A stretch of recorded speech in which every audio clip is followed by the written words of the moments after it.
Hola, hoy les venimos a hablar sobre la evolución y el origen de las especies.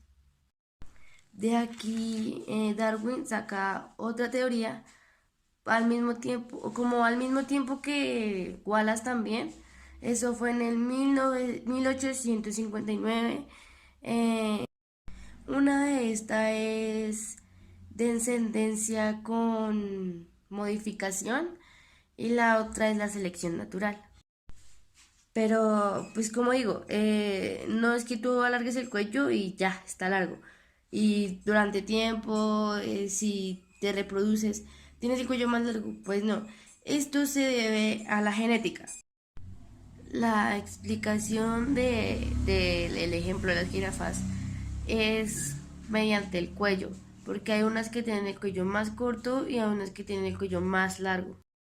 Vamos a tocar algunos temas como el origen de la vida, la evolución y evidencias de la evolución. Los seres humanos hemos tratado de buscarle una respuesta a qué es el origen de la vida y las especies inertes también que poblan nuestro planeta.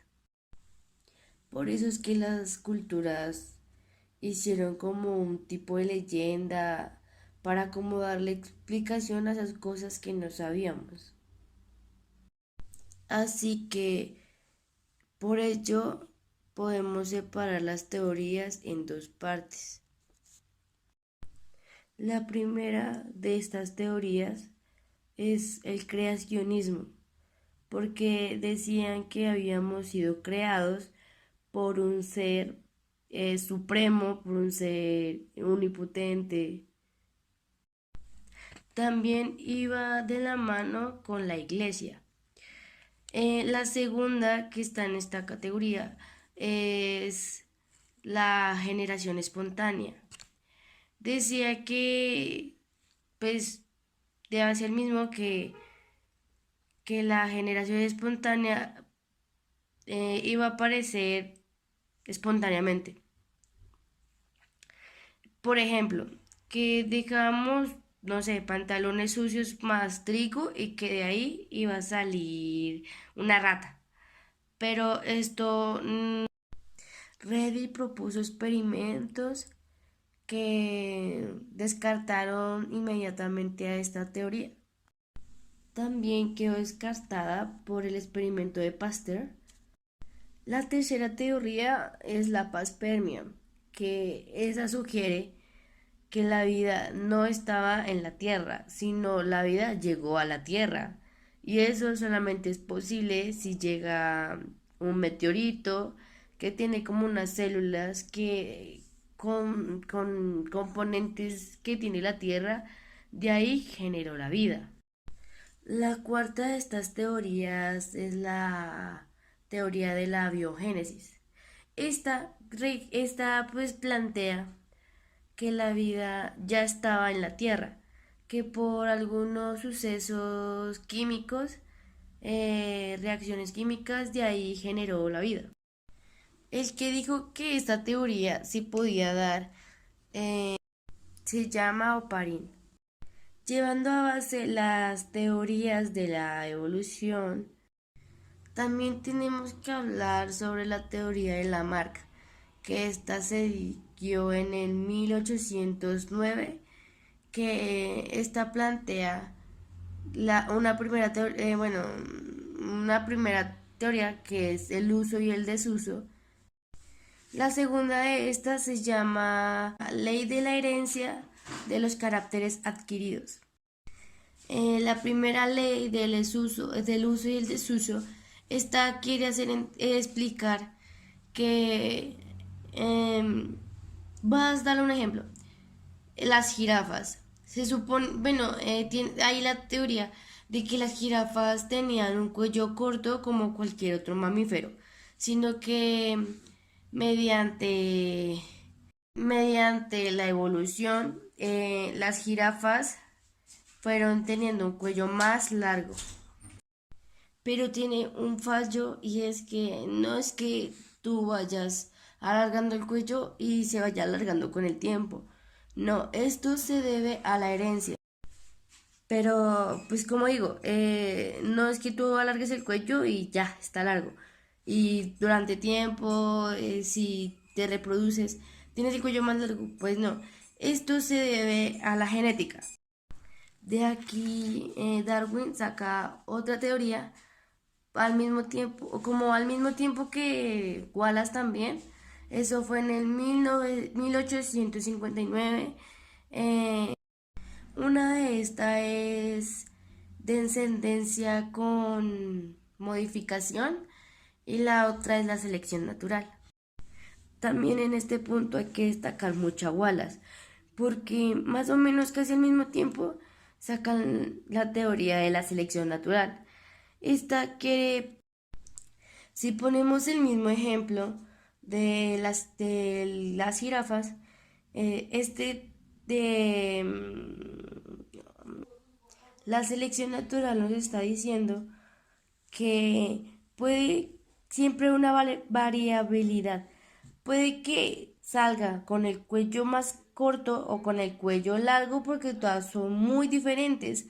Entonces, una va a salir con el cuello más corto, otra con el cuello más largo, unas más oscuras, otras más claras. ¿Por qué esto? Porque siempre hay una variabilidad de que así va a salir según el cuadro de Punnett. Bueno, es que así es. Entonces, Darwin también sacó la teoría de la evolución, pero con pinzones, con estas avecitas que encontró en las Islas Galápagos. Darwin se dio cuenta que en las Islas Galápagos habían aves muy parecidas entre ellas, o sea, que eran muy parecidas, pero no eran la misma especie, eran una especie muy diferente, solo que se parecían unas a las otras. Y eso Darwin se pudo dar cuenta y de ahí sale la teoría con la modificación, pero asisten modificadas son especies muy diferentes. Y aquí ya vamos a tocar el tema de evidencias que nos hagan dar cuenta de que sí hubo una evolución de las especies, que realmente la teoría de Darwin y Wallace, sí, bueno, sí está comprobada. Entonces, pues vamos a tocar un tema que pues gracias a la panteología hemos podido descubrir fósiles de animales que seguramente, bueno, obviamente existieron, ¿no? Pero seguramente existieron en su época y sí tuvieron un cambio, o sea, una evolución. Como último, también tendremos que hablar sobre la biología molecular. También es muy importante tener esto en cuenta, porque también así podemos saber cómo han evolucionado las especies de manera que pruebe esto y para explicarlo mejor. Entonces hay que tener mucho esto en cuenta, porque también tenemos que saber que si nos parecemos en la genética o qué tenemos en común, aunque cambie una sola letra en la genética, eh, así cambie algo, cualquier cosa en la genética, ya eres un ser diferente. Estudiando las diferencias con con el parentesco de la genética del ADN, podemos decir, la embriología también nos ha demostrado cómo es la evolución. Uno de estos casos es la embriología del cerdo, que es muy parecida a la humana. Gracias a los estudios y a las comparaciones, no, gracias a los estudios y a las comparaciones anatómicas en diferentes especies. También tenemos que dar en cuenta que los humanos y los micos estamos a 1%, a 1,2%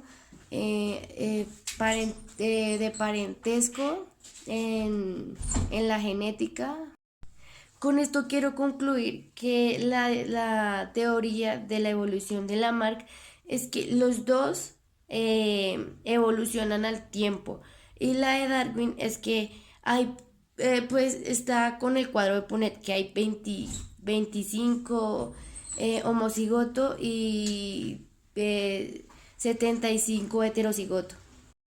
Gracias por toda su atención.